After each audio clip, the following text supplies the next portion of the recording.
Radio Pakistan اسلام آباد کے studio سے پروگرام ماحول زندگی ہے کے ساتھ محمد جواد آپ کا میزبان حاضر ہے۔ سامعین، جیسا کہ آپ جانتے ہیں کہ یہ ہفتہ وار پروگرام ہے جس میں ہم ماحولیاتی آلودگی اور اس کے حل کے حوالے سے گفتگو کرتے ہیں۔ پروگرام میں ہمارے ساتھ ماہرین، جرنلسٹ اور وہ موجود ہوتا ہے، اور ماحولیاتی تبدیلی کے حوالے سے جو مختلف رپورٹس ہیں وہ پروگرام میں شامل کی جاتی ہیں۔ آج کے پروگرام میں بھی ہم بات کریں گے ماحولیاتی آلودگی کے حوالے سے۔ جیسا کہ آپ جانتے ہیں موسم سرما اپنے فل پیک پہ ہے، اور پاکستان میں فاگ اور اسماگ جو ہے وہ بڑے پیمانے پہ ہے۔ ڈیلی کے حوالے سے جو انڈیکس آپ دیکھتے ہیں اس میں ہمیں نظر آتا ہے کہ پاکستان کے جو میدانی علاقے ہیں اس میں اسماگ جو ہے وہ کافی زیادہ ہے۔ اس حوالے سے جو موٹر وے ہے اس کو بھی دن کے ابتدائی حصے میں بند رکھنا پڑتا ہے۔ تو پاکستان میں گزشتہ چند سالوں سے جو فضائی آلودگی میں تیزی سے اضافہ ہو رہا ہے، یہ جو فضائی آلودگی ہے نہ صرف یہ کہ ماحول کو متاثر کر رہی ہے بلکہ انسانی جو جان ہے اس حوالے سے بیشتر امراض کا سبب بھی بن رہی ہے۔ آج کے پروگرام میں ہم اسی موضوع پر گفتگو کریں گے۔ آج ہمارے ساتھ اسٹوڈیوز میں سب سے پہلے موجود ہیں جناب علی جابر ملک صاحب۔ آپ ایک سینئر صحافی ہیں اور اے پی پی میں ماحولیاتی رپورٹنگ آپ کرتے ہیں۔ علی صاحب، آپ کو ویلکم کرتے ہیں اسٹوڈیوز میں۔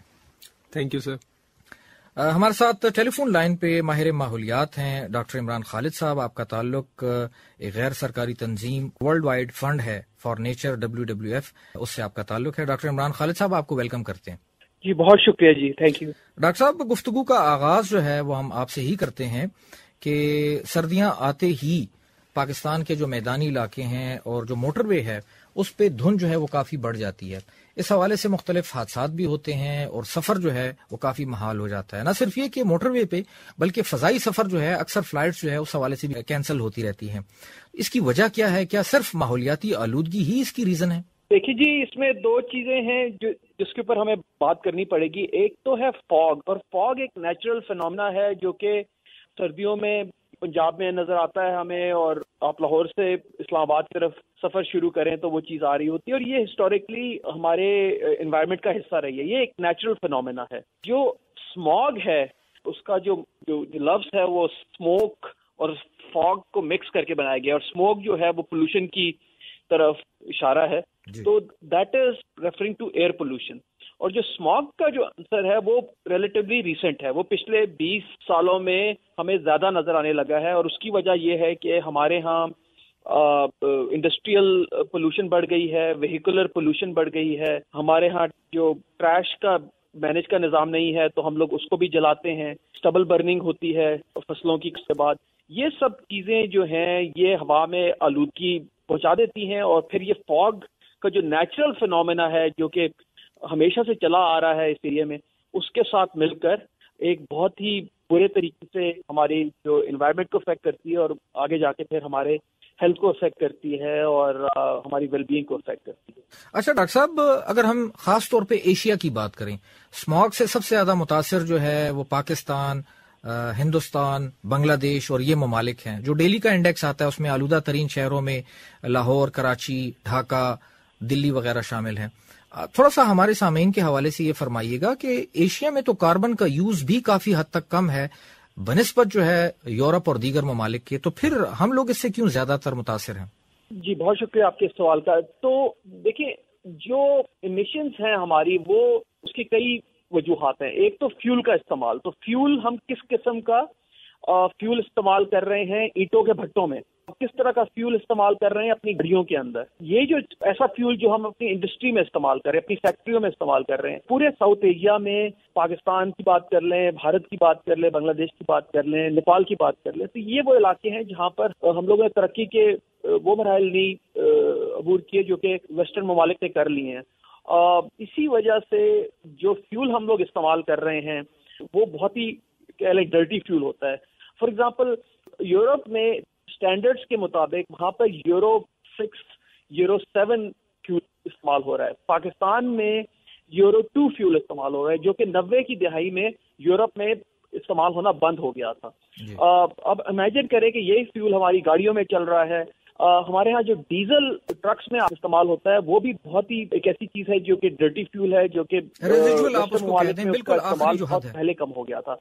اور کچھ اسٹڈیز ہوئی ہیں جو کہ اس طرف اشارہ کرتی ہیں کہ ایئر پولوشن جو ہے اس کا ڈائریکٹ ریلیشن شپ ہے ہماری ویہیکولر ایمیشنز کے ساتھ جی. اس کے ساتھ ساتھ ہم بات کر لیں اینٹوں کے بھٹوں میں، ہم جس طریقے سے ہم بات کر رہے ہیں تو وہاں پہ کوئلے کا استعمال ہوتا ہے، بہت ہی پولوٹنگ قسم کی وہ سورس ہے، اور وہاں پہ اگر آپ نے ٹریٹمنٹ میکینزم نہیں لگائے ہوئے، اسکربرز نہیں لگائے ہوئے، تو وہ سارا کا سارا آلودگی ہوا میں چلی جاتی ہے اور پھر وہاں پہ جا کر وہ پھیل جاتی ہے. اسی طرح ٹریش سے برننگ کی بھی میں نے بات کی، اس سے بھی یہ چیز ہوتی ہے. چاول کی کاشت کے بعد ہم لینڈ کلیئرنگ کے لیے بھی برننگ کرتے ہیں، اسٹبل برننگ کرتے ہیں، جو کہ بھارت میں بھی ہوتی ہے، یہاں پہ بھی ہوتی ہے، اس سے بھی اس میں اضافہ ہوتا ہے. یہ سب وہ چیزیں ہیں جن کو ہمیں ایڈریس کرنا پڑے گا اگر ہم چاہتے ہیں کہ اس سچویشن سے نپٹ سکیں. جی ڈاکٹر عمران خالد صاحب، گفتگو میں ہم شامل کرتے ہیں علی جابر ملک صاحب کو، اسٹوڈیوز میں تشریف رکھتے ہیں، ماحولیاتی رپورٹنگ کرتے ہیں.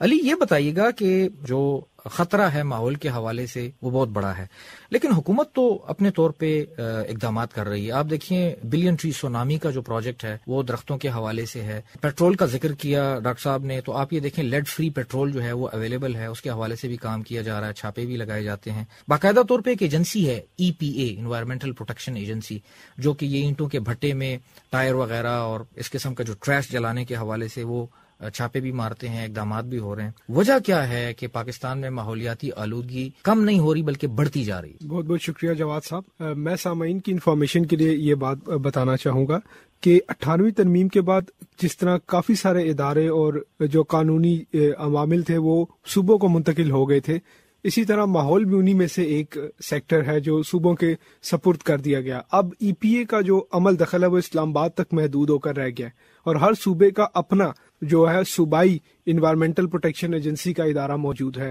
اب یہ جب ہم بات کرتے ہیں کہ ان اداروں کے ہونے کے باوجود ماحولیاتی آلودگی کم کیوں نہیں ہو رہی، تو سر یہ ایک مشترکہ ذمہ داری ہے، عوام کی بھی اور حکومت کی بھی.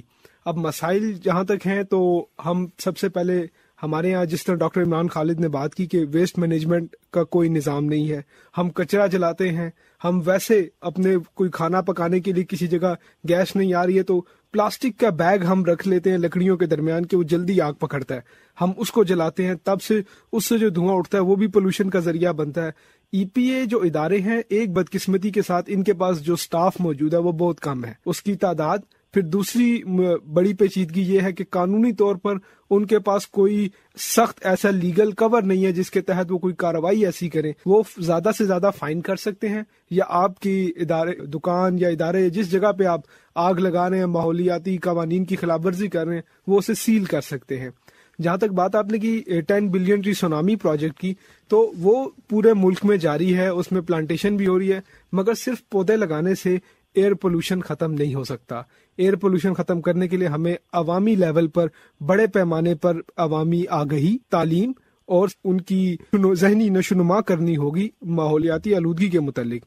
میں یہاں پر سامعین کی معلومات کے لیے بتانا چاہوں گا کہ ورلڈ ہیلتھ آرگنائزیشن عالمی ادارہ صحت کی رپورٹ کے مطابق پاکستان میں صرف سالانہ 1 لاکھ سے زیادہ بچے اپنی پیدائش سے وقت سے پہلے ہی فوت ہو رہے ہیں ماحولیاتی آلودگی کی وجہ سے. دوران زچ کی فوت ہو رہے ہیں. اس کی وجہ یہ کہ جب ماحول میں آلودگی ہوتی ہے، اس میں ایک ذرہ ہوتا ہے جسے ہم PM 2.5 کہتے ہیں، پرٹیکولیٹ میٹر 2.5 مائکرونز اس کا سائز ہوتا ہے. یہ انسانی بال کے 11 دفعہ چھوٹا ہوتا ہے انسانی بال سے. اچھا. اور یہ اتنا خطرناک ہے کہ یہ صرف ہمارے ناک کے جو بال ہیں نہ صرف انہیں کراس کرتا ہے، بلکہ یہ ہمارے خون کی شریانوں سے داخل ہو کر ہمارے خون کا حصہ بنتے ہوئے ہمارے پھیپھڑوں، دل اور دیگر ہمارے جسم کے اعضاء ہیں ان کو بھی بری طرح متاثر کرتا ہے. اور نہ صرف یہ PM 2.5 سے سانس میں لینے میں دشواری ہوتی ہے، بلکہ یہ مستقبل میں جا کے آپ کے دیگر صحت کو بھی خراب کرتے ہوئے کافی پیچیدگیاں پیدا کر دیتا ہے. اچھا علی، یہ آپ بتائیے گا کہ جو سانس کی بیماریوں کے حوالے سے آپ نے بات کی ہے، آپ یہ فرمائیے گا جو اوور آل ہم فضا میں دیکھتے ہیں آج کل، یہ کورونا کے حوالے سے لوگ زیادہ تر ماسک یوز کر رہے ہیں، تو اس سے بھی تھوڑی سی پروٹیکشن مل جاتی ہے. پھر الیکٹرک وہیکل پالیسی پاکستان میں آنے والی ہے، الیکٹرک کارز جو ہے اس کی درآمد کو بڑا انکریج کیا جا رہا ہے. آپ یہ دیکھیے پاکستان کے بڑے شہروں میں جو میٹرو بس ہے یا BRT ہے، عوامی گرین لائن بس ہے کراچی میں، اس کی وجہ سے بھی ٹریفک کا دباؤ جو ہے وہ تھوڑا سا کم ہوا ہے. حالات دیکھنے میں تو بہتر نظر آ رہے ہیں، تو کیسے یہ ٹرکل ڈاؤن افیکٹ آئے گا؟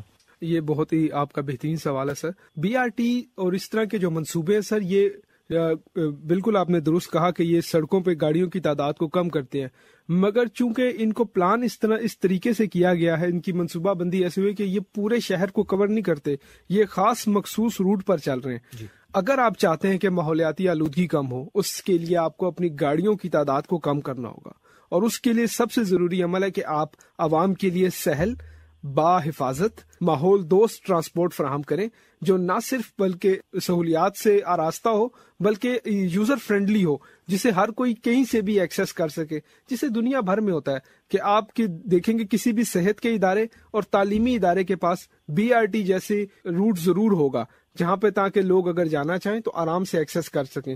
ہماری تھوڑی سی جو کوتاہی یہ رہ گئی ہے کہ ہم نے گرین لائن، میٹرو بس اور BRT ڈیزائن تو کیے، مگر ان کے ساتھ جو فیڈر روٹس ہیں ان کی پلاننگ کرتے ہوئے ہم تھوڑی سی جو کوتاہی کر گئے ہیں، جس وجہ سے اب ہمیں مزید پلاننگ کرنی ہوگی تاکہ ہم تیزی سے اس معاملے پر قابو پا سکیں. بالکل جناب، پلاننگ کی آپ نے بات کی. ڈاکٹر عمران خالد صاحب، پلاننگ کے حوالے سے تھوڑا سا بتائیے، اویئرنیس کے حوالے سے تھوڑا سا بتائیے، عوام میں شعور کیسے جو ہے اس کو بڑھایا جائے، جو ہمارے اوپینین میکرز ہیں سوسائٹی میں ان کا کیا رول ہے، ٹیچرز کا کیا رول ہے، پیرنٹس کا کیا رول ہے، گھر کے لیول سے تھوڑا سا بتائیے گا کچرے کو کیسے ڈسپوز آف کیا جائے. پھر انڈسٹریل ویسٹ کی آپ نے بات کی، یہ تو بہت بڑی جسے کہنا چاہیے ایک ایکٹیویٹی ہے جو کہ حکومتی سطح پہ ہے.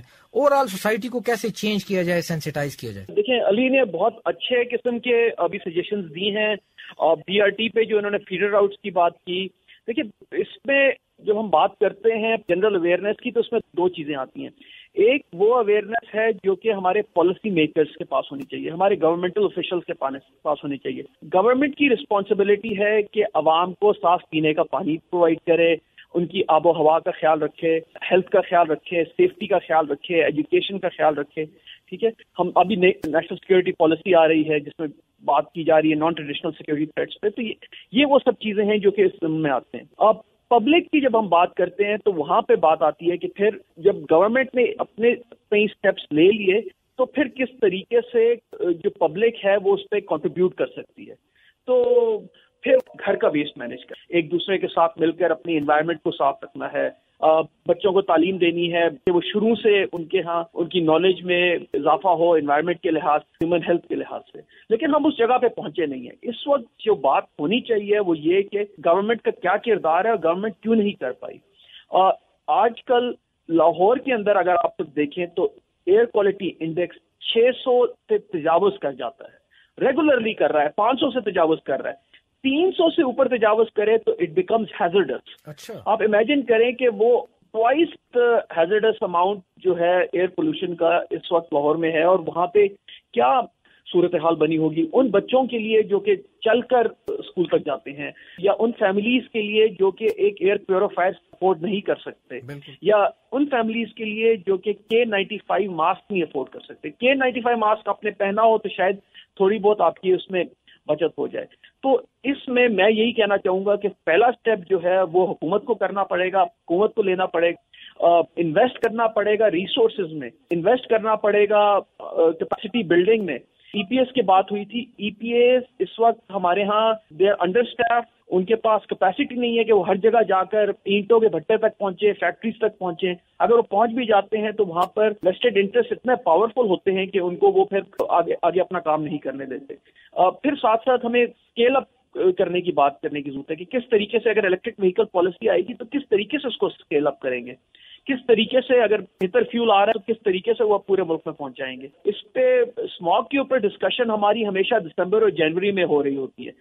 ایئر پولوشن ایک ایسا ایشو ہے جس پہ ہمیں سال بھر ڈسکشن کرنے کی ضرورت ہے اور مل بیٹھ کر اس ایشو کو ریزالو کرنے کی ضرورت ہے، کیونکہ at the end of the day government کو لیڈرشپ لینی پڑے گی اور پھر پبلک ساتھ چلے گی، پبلک اس کو سپورٹ کرے گی، لیکن جو سٹارٹ ہونا ہے وہ گورنمنٹ کے لیول پہ ہونا پڑے گا. بالکل صحیح.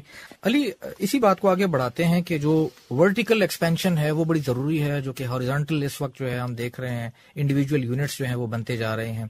تو جو ہاؤسنگ کی پالیسی ہے کچھ اس حوالے سے بتائیے گا، سینیٹیشن کے جو اس میں مسائل ہیں اس کو کس حد تک ٹیکل کیا جاتا ہے، انڈر گراؤنڈ کے حوالے جو نئی بن رہی ہیں، پارک ایریاز جو ہیں، گرین ایریاز جو ہیں، یا پھر جو ڈیولپرز ہیں وہ لالچ میں آ کے اشتہار تو بڑے اچھے اچھے دکھاتے ہیں لیکن اینڈ پروڈکٹ میں وہ چیز شامل نہیں ہوتی. جی، اس ضمن میں جو ای پی اے کا ادارہ ہے وہ پبلک ہیئرنگز کرتا ہے، عوامی سماعت، جس کا مقصد ہوتا ہے کہ کسی بھی میگا ڈیولپمنٹ یا بڑے ترقیاتی منصوبے سے پہلے اس کی جانچ پڑتال کیجئے کہ آیا وہ ماحول کو نقصان پہنچائے گا یا نہیں، اور اگر اس کی ضرورت ہے تو کیوں ہے، اور اگر اس کی وجہ سے ماحول کو کوئی نقصان پہنچتے تو اس کی حفاظت یا اس کی کمپنسیشن کیسے کی جائے گی۔ اس ضمن میں جو اسلام آباد کے اندر آپ دیکھ لیں کہ 27 کے قریب لیگل ہاؤسنگ سوسائٹیز تھیں جی۔ یہ ایک انتہائی المناک صورتحال ہے کہ یہ وفاقی دارالحکومت کے اندر غیر قانونی ہاؤسنگ سوسائٹیز کو اپروول مل کیسے جاتے ہیں۔ اب جہاں تک رہی بات ای پی اے کی، تو ای پی اے نے اس میں جو سینیٹیشن کا نکاس کا آپ نے ذکر کیا، اس کے لیے سیویج ٹریٹمنٹ پلانٹ لگائے جاتے ہیں۔ اس کا مقصد یہ ہوتا ہے کہ وہ تمام تر جو فضلہ ہوگا اس کو اکٹھا کر کے اس پانی کو پیوریفائی کر کے ایک ایسا پانی جس میں کوئی کسی قسم کی جو ہے نا وہ غلاظتیں نہیں ہوں گی، ان سے پاک کر کے پھر اس کو قریبی نالے میں پھینک دے گا، تاکہ پانی کا سلسلہ جو زیر زمین پانی ہے وہ اس کو ریچارج کرے، زمین اسے جذب کرے، اور زیر زمین پانی کا جو ذخیرہ ہے وہ بھرپور ہے، تاکہ پانی کی تعداد کی اویلیبلٹی ختم نہ ہو۔ اب رہی بات ورٹیکل ایکسپینشن کی، بڑی جو ہائی رائز بلڈنگز ہیں پاکستان میں، آج تک ہم نے دیکھا کہ یہاں ٹرینڈ نہیں بن سکا کیونکہ ہم نے خود ساختہ طور پہ ہر جگہ کو جو ہے نا فضائی حدود کے اندر لا کر یہ قانون سازی کی کہ جی وہ جہازوں کے روٹس ڈسٹرب ہو جائیں گے تو وہ پائلٹس کے لیے مشکل ہوگی، تو ہائی رائز بلڈنگ شہروں میں نہ بنے۔ اب آ کر ہمیں یہ سمجھ آئی ہے کہ جب ہمارا زرعی رقبہ بری طرح سے متاثر ہوا ہے پنجاب، کے پی، ایون سندھ میں، تو تب ہم نے یہ فیصلہ کیا کہ ہم اب ایک قانون سازی کریں گے، اور اب وزیر اعظم صاحب نے کوئی 1-2 سال پہلے قانون سازی کر کے کیبنٹ کے اپروول کے تھرو ہائی رائز بلڈنگز کے لیے اجازت دی ملک گیر۔ اب پنجاب اور کے پی میں، پنجاب میں بالخصوص کابینہ کے اپروول کے بغیر کوئی بھی زرعی رقبے کا مالک اپنی زمین کو ہاؤسنگ سوسائٹی میں تبدیل نہیں کر سکتا۔ یہ خوش آئند بات ہے۔ اب جو رہی بات زمین کو بچانے کی، تو دیکھیں اگر ہم اسی طرح پھیلتے گئے تو 2050 تک ہمارا 50% رقبہ، یہ عالمی ایک ریسرچ اور رپورٹ ہے جس میں یہ بتایا گیا کہ 50% پاکستان کا رقبہ جو ہے وہ دیہی نہیں رہے گا، وہ شہری ہو جائے گا۔ اب اس کی انتہائی خطرناک چیز ہے کہ اگر 50% رقبہ ہمارا دیہی سے شہری بن جاتا ہے تو پھر ہم کہاں کاشت کریں گے، ہم کہاں سے اپنی اناج کو، اپنی ضرورت کو کھانا کہاں سے کھائیں گے؟ بالکل ٹھیک۔ اچھا ڈاکٹر عمران خالد صاحب، فضائی آلودگی کے حوالے سے آج کے پروگرام میں ہم ڈسکشن کر رہے ہیں، لیکن ظاہری بات ہے تمام چیزیں انٹر کنیکٹڈ ہیں۔ سب سے پہلے بنیادی ضرورت تو انسان کی آکسیجن ہے یا سانس لینا ہے، تو خدا نخواستہ ایک ایسی سچویشن جس میں جس طریقے سے آپ بتا رہے ہیں انڈیکس 600 تک پہنچ جائے تو کیا کیا جائے؟ امیڈیٹ ریلیف کے لیے کیا کیا جائے؟ دیکھیے جی، اس میں جب اس لیول تک پہنچ جاتا ہے تو آپ کو ایمرجنسی نافذ کرنی پڑتی ہے۔ میرے خیال میں تو لاہور جو صورتحال ہے وہ واقعی ایک ایمرجنسی کی صورتحال بن چکی ہوئی ہے۔ میں لاہور کی اس لیے بات کر رہا ہوں کہ وہاں پہ سچویشن بہت خراب ہے۔ اگر صرف آپ AQI کی جو ڈینجرس لیولز تک کی بات کریں تو وہ پشاور میں بھی یہی صورتحال رہی ہے، اور آج کل اسلام آباد میں بھی ابھی ریسنٹ بارشوں سے پہلے AQI 200 سے تجاوز کر گیا تھا، وچ از ویری انہیلدی۔ لیکن لاہور میں تو سچویشن ہیزرڈس ہے۔ اب وہاں پر ہمیں ایک تو کمیونیکیشن اسٹریٹجی ہونی چاہیے۔ گورنمنٹ کا اب تک جو ہے وہ ڈینائل آیا ہے کہ نہیں جی ہم نمبرز ہیں وہ تھوڑے سے زیادہ ہیں، ان میں یہ ایشوز ہیں، لیکن آپ مانیٹرز کی بات کر لیں، اربن یونٹ نے مانیٹرز لگائے ہوئے ہیں، US ایمبیسی نے لگائے ہوئے ہیں، جو انڈیویجول مانیٹرز ہیں جو کہ تھوڑے سے سستے ہیں، وہ سب کی سب اس طرف اشارہ کر رہے ہیں کہ جو لیولز ہیں ہمارے بہت ہیزرڈس۔ پہلے تو ہم ایکسیپٹ کریں کہ ایک پرابلم ہے، اس کے بعد ہم نے obviously وہ اسٹیپس لینے ہیں جن کے اوپر کافی سال لگیں گے۔ فیول کی کوالٹی کو ایڈریس کرنا، فیکٹریز سے سچویشن کو ایڈریس کرنا، لیکن اس سے پہلے ہمیں لوگوں تک آگاہی پہنچانی ہے کہ اگر آپ اپنا وقت باہر گزار رہے ہیں اس آلودہ آب و ہوا میں تو وہ آپ کی صحت کے لیے بہت پریشان کن بات ہے۔ علی نے سب سے پہلے بات کی تھی تو انہوں نے اگزامپل دیا تھا کہ کس طریقے سے یہ ہماری ہیلتھ کو افیکٹ کرتا ہے جو PM 2.5 ہے۔ اور اگر ہم اپنے کیا کہتے ہیں ریسرچ کو دیکھیں اور جا کے ہم لوگ ہاسپٹلز میں کے ساتھ ہم بات کرنا شروع کریں تو ہمیں یہ نظر آئے گا کہ وہاں پہ کس طریقے سے یہ افیکٹ ہو رہا ہے۔ تو لوگوں تک آگاہی پہنچانی چاہیے کہ اب اس صورتحال میں کم سے کم وقت باہر گزاریں۔ بچوں کو چاہیے کہ اگر اسکول نہیں جا رہے تو وہ گھروں تک محدود رہیں۔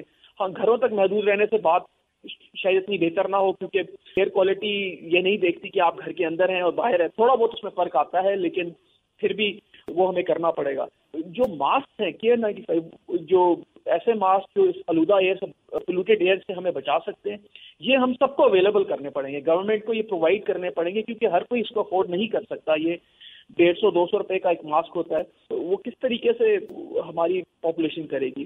اس صورتحال میں ہمیں انہیں ان تک پہنچانا پڑے گا اور ان کو دیکھنا پڑے گا. دوسری چیز ہے کہ وہ آبادی جو کہ پہلے سے ہی کسی نہ کسی ہیلتھ پرابلم سے وہ افیکٹڈ ہے، چاہے وہ بچے ہوں بوڑھے ہوں، ان کے اوپر ہمیں خاص نظر رکھنی پڑے گی تاکہ ہم دیکھ سکیں کہ یہ ایئر پولوشن سے کس طرح افیکٹ کر رہے ہیں.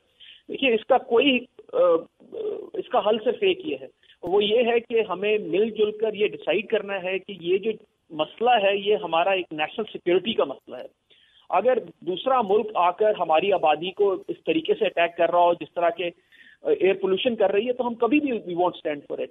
تو why not take the steps to address this، اور اس کا یہی ہے کہ پہلے تو ایکسپٹ کر لیں کہ یہ ایک ایمرجنسی ہے اور پھر مل جل کر اس پہ کام کریں. بہت بہت شکریہ ڈاکٹر عمران خالد صاحب. ماہر ماحولیات، غیر سرکاری تنظیم WWF سے آپ کا تعلق تھا اور فضائی آلودگی کے حوالے سے پروگرام میں آپ اظہار خیال کر رہے تھے. جی علی، آپ نے گفتگو سنی ڈاکٹر عمران خالد صاحب کی کہ جو چیلنجز ہیں فضائی آلودگی کے حوالے سے وہ بڑے سیویئر ہیں. ٹیکنالوجی بہرحال موجود ہے، پوری دنیا میں اس پہ کام ہو رہا ہے. کہا جاتا ہے کہ اگر بارش ہو جائے تو انوائرمنٹ کافی حد تک صاف ہو جاتی ہے.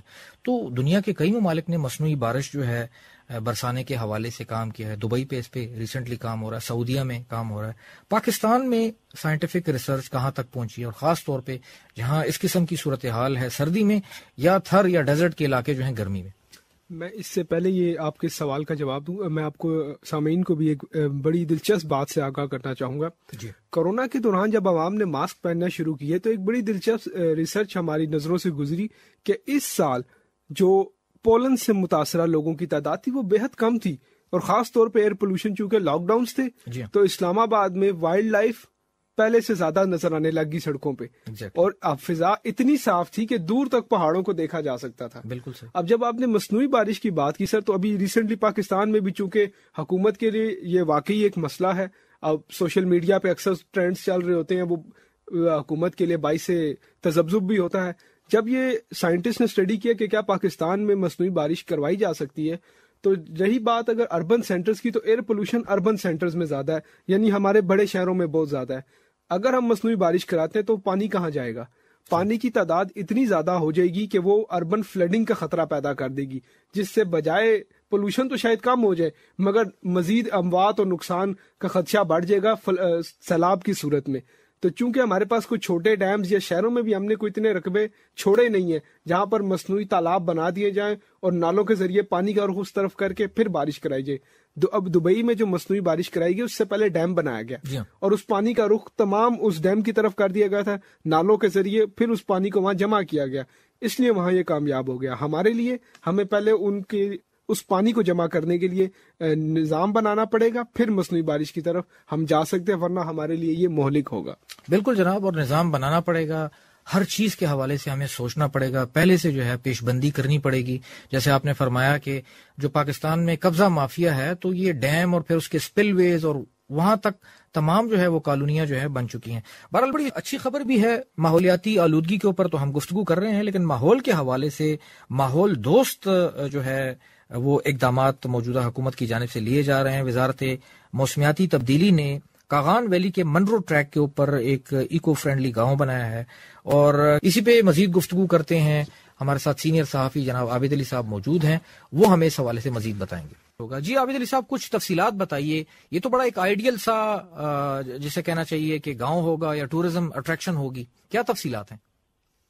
جی بالکل، اس کو سٹارٹ کیا ہے اور اس کی ابتدا ہو چکی ہے، اور امید کرتے ہیں کہ یہ جو ماحولیات کے لیے ایک بہت بڑا قدم ہوگا. لوگوں کو ایک مثال ملے گی کہ کیونکہ اس وقت پورے پاکستان میں جو ٹورزم کی انڈسٹری ہے بہت فلورش کر رہی ہے، تو اس سلسلے میں یہ حکومت کی جانب سے جو قدم لیا گیا ہے یہ ایک مثال کے طور پہ ہے کہ آپ کاربن کا ایمیشن ہے اس کو ہم روکنے میں کامیاب ہو سکیں گے اگر یہ کامیاب ہو جاتا ہے یہ جو ولیج ہے. کیونکہ اس ولیج کے اندر جو فیسلٹیز پرووائڈ کی جا رہی ہیں لوگوں کو، اس میں بالکل ایسا سسٹم ڈیزائن تیار کیا گیا ہے جس میں کسی بھی قسم کا کاربن کا اخراج نہیں ہے. اس کے علاوہ یہاں پہ زیرو ویسٹ سسٹم ہوگا. ابھی یہ ایک گاؤں تیار کیا ہے، اس کے علاوہ اسی روٹ کے اوپر جو منرو ٹریک ہے 4 مزید جو ہیں وہ گاؤں تیار کیے جائیں گے اور ان کی ڈیزائننگ بھی ایسے ہی ہوگی. یہ ایک ایکو ٹوریزم سسٹم کے تحت قائم کیا جا رہا ہے، جس کی وجہ سے لوگوں کو ٹوریزم کی طرف بھی اٹریکٹ کیا جائے گا اور ساتھ ہی ساتھ ماحول دوست بھی کو دکھایا جائے گا کہ اس سسٹم کو ماحول دوست رکھا جا سکتا ہے. جی اچھا عابد صاحب، یہ فرمائیے کہ ہم بھی جب پلان کرتے ہیں شمالی علاقہ جات میں سیاحت کے حوالے سے تو اپنے ساتھ جو ہے کافی سامان، خوراک کا سامان، پانی کی بوٹلز، جوس وغیرہ یہ لے کے جاتے ہیں. تو یہ کیسے ممکن ہوگا کہ زیرو ویسٹ جو ہے جب آپ سیاحت کے لیے وہاں پہ جائیں گے؟ اور دوسرا، اس گاؤں کے جو مکین ہیں ان کا اور سیاحوں کا رول کیسا ہوگا؟ سب سے پہلی بات یہ کہ یہ جو گاؤں ہے یہ اس میں عام لوگ تو پہنچ نہیں سکیں گے کیونکہ یہ کافی ہائٹ کے اوپر ہے. اس پہ پہنچنے کے لیے جو پہلا گاؤں ہے یہ جو کنڈ کا، یہاں پر آپ کو کم سے کم 2 گھنٹے جیپ ٹریکنگ کرنی پڑے گی. جیپ یہاں پر آپ کو لے کے جائے گی اور آپ اتنی اونچائی کے اوپر عام ولیجرز تو نہیں ہوں گے. یہاں پر صرف وہی لوگ جائیں گے جو آگے ٹریکنگ کریں گے منرو ٹریک کے اوپر، اور منرو ٹریک 66 کلومیٹر لمبا ہے اور یہاں پر کم سے کم آپ کو 6 دن لگیں گے اس کو پورے ٹریک کو کرنے میں. تو اس پہلے ولیج میں وہی لوگ جائیں گے جو ٹریکنگ کے شوقین ہوں گے، اور یہاں پر 20 سے 25 کے قریب ہٹس بنائے گئے ہیں اور ان ہٹس میں وہی ولیجر جائیں گے جو ٹریکنگ کے شوقین ہوتے ہیں. اور ٹریکنگ کے شوقین آج کل زیادہ تر نوجوان لوگ ہیں، جانتے ہیں کہ ماحول کو کس طرح ہم نے صاف ستھرا رکھنا ہے. ہاں البتہ یہاں پہ حکومت کو ایک ذمہ داری نبھانی پڑے گی. یہاں پر پلاسٹک جو باٹلز ہیں تو مکمل طور پہ بین کیا جائے. پلاسٹک کی کسی بھی قسم کی چیز یہاں پہ نہ داخل ہونے دی جائے. اور سب سے بڑا جو چیلنج ہوگا یہاں پہ وہ یہ ہوگا کہ جو یہاں پر ٹورسٹ آئیں گے ان کو کیسے گائیڈ کیا جائے گا کہ آپ یہاں پر کسی قسم کی گندگی نہ پھیلائیں. اور دوسرا، ابھی تو یہ ایک بالکل قدرتی جگہ ہے، یہاں پہ اتنی زیادہ گاڑیاں نہیں آ رہی، لیکن یہ جب مارچ میں اوپن ہوگی تو بہت بڑی تعداد ان کی سیاحوں کی اس طرف آئے گی اور جو گاڑیوں کا کاربن کا اخراج ہے وہ یہاں پر بڑھ جائے گا. اس کے حوالے سے بھی حکومت کو بات دینے ہوں گے. بہت بہت شکریہ عابد علی صاحب، سینئر صحافی ہمارے ساتھ موجود تھے. اور خوبصورت کاغان ویلی کے منرو ٹریک میں جو ایک ماحول دوست گاؤں حکومت پاکستان کی جانب سے بنایا جا رہا ہے اس کا ایک مکمل آپ نے تعارفی خاکہ پیش کیا. آپ کا بہت شکریہ. جی سامعین، اس کے ساتھ ہی ہمارے آج کے پروگرام کا وقت اپنے اختتام کو پہنچتا ہے. ہمارا آج کا پروگرام ماحول زندگی ہے. آپ ریڈیو پاکستان اسلام آباد سے سن رہے تھے. ہفتہ وار پروگرام آپ کے لیے پیش کر رہے ہیں پروڈیوسر سعید اللہ خان، اور میں آپ کا میزبان محمد جواد اب آپ سے اجازت چاہوں گا. انشاءاللہ اگلے ہفتے ایک نئے ماحولیاتی موضوع کے ساتھ آپ کی خدمت میں پھر حاضر ہوں گے. ماحول کو صاف رکھنے میں اپنا بھرپور کردار ادا کیجیے. ہمیں اجازت دیجیے. اللہ حافظ.